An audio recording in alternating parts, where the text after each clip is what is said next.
విద్యార్థి ఉద్యమముగా ప్రారంభమై విద్యార్థి లోకంలో జాతీయ దృక్పథంతో పనిచేస్తున్నటువంటి అఖిల భారతీయ విద్యార్థి పరిషత్ ఈ మధ్యకాలంలో అపురూపమైనటువంటి విజయాలను సాధించింది ఢిల్లీ విశ్వవిద్యాలయంలో, అదేవిధంగా హైదరాబాదులోని సెంట్రల్ యూనివర్సిటీలో.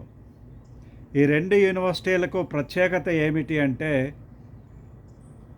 ఎవరూ ఊహించినటువంటి విధంగా విజయాన్ని సాధించడంలో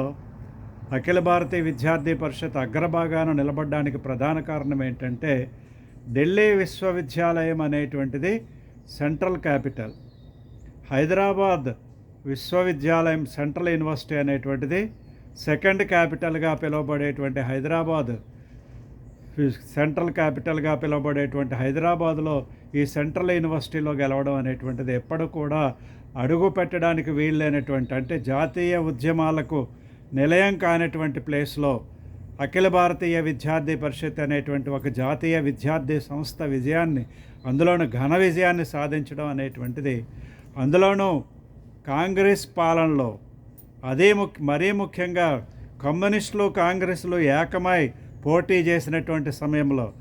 అంతకంటే ముఖ్యంగా నక్సలైట్లకు నిలయమై టెర్రరిస్టులకు అంటే ఇస్లామిక్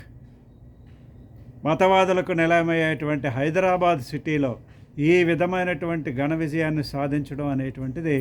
విద్యార్థి ఉద్యమానికి నూతన దిశ అని చెప్పక తప్పదు. భారతీయ విద్యార్థి ఉద్యమాల్లో అఖిల భారతీయ విద్యార్థి పరిషత్ ప్రముఖ పాత్ర వహించబోతున్నది అనేటువంటి విషయాన్ని, రానున్న రోజుల్లో ఫ్యూచర్ లీడర్షిప్ భారతదేశానికి అందించబోతున్నది అనేటువంటి విషయాన్ని, ఈ రెండు విషయాలను నేను ఈ సందర్భంగా మీ ముందుంచే ప్రయత్నం చేస్తున్నాను. విద్యార్థుల సమస్యలు ఏవైనా ఉంటే సరైన రీతిలో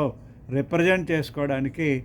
వేదికగా విద్యార్థి పరిషత్ ఉపయోగపడుతుందని చెప్పి నేను భావిస్తున్నాను. జై హింద్, జై భారత్.